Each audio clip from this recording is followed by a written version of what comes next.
Sim, eu sou o professor Bairros e no tutorial de hoje nós vamos ver radiador passivo e caixa de som Bass Reflex. Qual a diferença? Construir uma caixa de som é uma verdadeira obra de arte que vai muito além dos cálculos precisos. Tem que acrescentar a experiência de quem constrói uma caixa de som. A habilidade dessa pessoa, o material a ser usado, podem ser fatores decisivos para um resultado satisfatório. A caixa de som do tipo Bass Reflex é a mais popular do mercado. Todo mundo tem uma ou já teve. É aquela caixa de som que tem um furo na frente. Neste tutorial eu vou mostrar o princípio de funcionamento desse tipo de caixa e o porquê da existência daquele furo. Vou falar dos conceitos básicos, não vou mostrar como fazer, pelo menos por enquanto. Vamos lá então?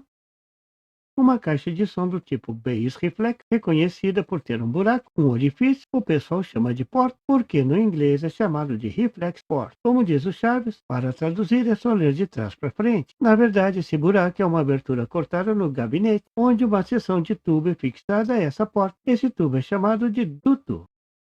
Essa abertura frontal com o duto permite que o som da parte traseira do diafragma do alto-falante possa ser aproveitado, aumentando a eficiência do sistema em baixas frequências, se comparado com outros tipos de caixa de som, como a caixa selada.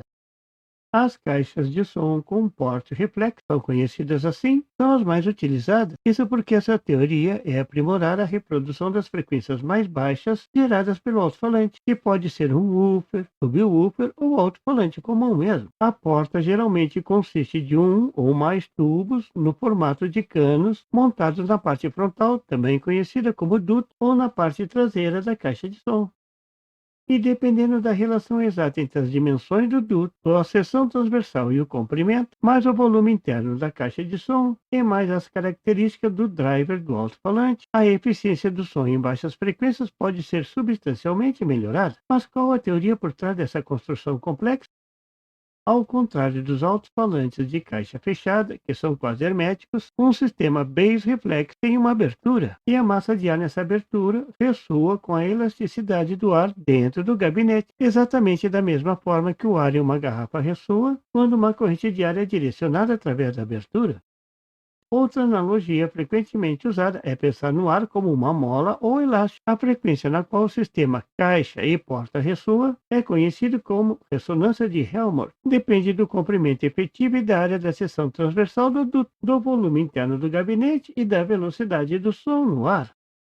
Nos primeiros anos dos alto-falantes com portas, os projetistas de alto-falantes tinham que fazer uma extensa experimentação para determinar o diâmetro ideal da porta e o comprimento do duto. Era tudo empírico, mas hoje em dia existem inúmeras tabelas e programas de computador que calculam, para um dado tamanho de gabinete, as dimensões do duto, o diâmetro e o comprimento. Mas mesmo com esses programas, muitos ajustes ainda deverão ser feitos na hora de testar a caixa de som na realidade. O mundo real é bem diferente do teórico, não só nos circuitos eletrônicos, mas na caixa de som também.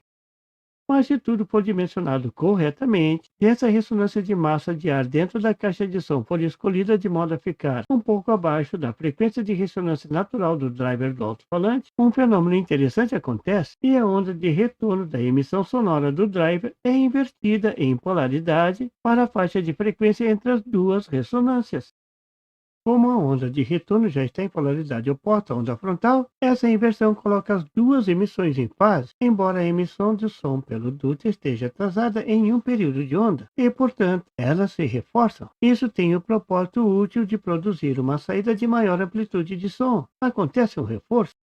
Mas esse tipo de construção tem um problema. Na frequência de ressonância do duto, o som fica meio abafado. A solução é sintonizar a frequência de ressonância do duto para bem próximo da frequência de ressonância do alto-falante, já que na frequência de ressonância do alto-falante ele tende a reforçar o som. Assim, um efeito anula o outro. Um projeto mal feito desse tipo de caixa de som pode ter um resultado infeliz, devido à dificuldade de se conseguir um ajuste perfeito em toda a faixa de frequência e existir uma tendência a reforçar os graves além da conta. Esse tipo de caixa de som não é muito utilizado para aplicações que exijam alta precisão e neutralidade de som, por exemplo, alto-falantes de monitor de estúdio ou para uso por engenheiros de áudio em instalações de monitoramento, estúdio de gravações e por aí vai. No entanto, é possível projetar um sistema de caixa de som do tipo Bass Reflex que supere essas desvantagens. Mas existe um tipo de caixa de som Bass Reflex que não usa as portas, que não tem os tubos, mas usa os chamados radiadores passivos. Apesar de parecerem muito diferentes, eles usam o mesmo princípio: melhorar a resposta em baixas frequências. Hoje em dia, esse tipo de caixa de som está sendo muito usado e muitas vezes é sintonizada para reforçar os graves, coisa que a maioria do público adora. O radiador passivo usa um ou mais cones adicionais no lugar das portas convencionais das caixas de som. Então você não vê buraco algum nesse tipo de caixa de som. Parece que só tem alto-falantes, mas na verdade alguns deles são somente um pedaço de alto-falante. É só o diafragma, é só a parte passiva. Não tem ímã, nem a bobina e nem o driver do alto-falante. Enfim, não é ligado a nada.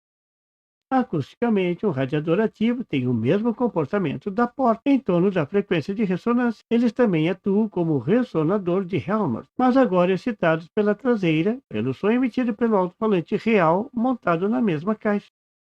Tem mais ainda, um radiador passivo também deve ser ajustado na sua frequência de ressonância, da mesma forma que os dutos das portas, mas isso é feito de forma muito diferente. Isso é feito adicionando massa ao diafragma do radiador passivo. Isso torna possível usar esse tipo de radiador em gabinetes bem menores, onde o ajuste da porta seria impossível sem a utilização de dutos volumosos. Então você vai ver esse tipo de caixa de som em caixas de som bem pequenas, em caixas de som portáteis. A forma de ajustar a frequência de sintonia de um radiador passivo é bem interessante. Para ajustar a frequência de ressonância de um radiador passivo, são acrescentadas massas extras, que consistem em uma peça metálica, que pode ser do tipo parafuso, com um furo com rosca, que é então aparafusada na massa do cone do radiador passivo. Quanto maior a massa móvel, menor a frequência de ajuste e vice-versa. Ao montar a massa móvel adequada, a frequência de ajuste pode ser facilmente atingida, mesmo frequências muito baixas e mesmo em gabinetes pequenos. Dessa forma, uma radiação efetiva de até 20 Hz pode ser alcançada sem a necessidade de gabinetes muito grandes ou portas longas. Um radiador passivo é muito melhor do que uma porta. Isso porque não tem todos os problemas das portas, como as fontes de ruído causadas pela porta e muito menos turbulências de ar. E nenhuma ressonância de tubo e ondas estacionárias modulam o sinal musical. No entanto, para serem eficazes, eles exigem uma área de superfície maior no exterior do gabinete em comparação com a área de uma porta. Eles também são consideravelmente mais caros do que um tubo de plástico, pois são, na verdade, um alto-falante, tem sua bobina móvel e o ímã do driver. Você viu nesse tutorial uma introdução ao estudo das caixas de som do tipo Bass Reflex. Claro que o tema é amplo e vai rolar muito tutorial por aí afora, mas a base está lançada. Bom proveito! E por favor, se você não é inscrito, se inscreva e marque o sininho para receber as notificações do canal. E não esqueça de deixar aquele like e compartilhar para dar uma força ao canal do Professor Bairros. E não tem site? Tem sim, é www.bairrospd.com. Lá você encontra o PDF e tutoriais sobre esse e outros assuntos da eletrônica. E fique atento ao canal do Professor Bairros para mais tutoriais sobre eletrônica. Até lá!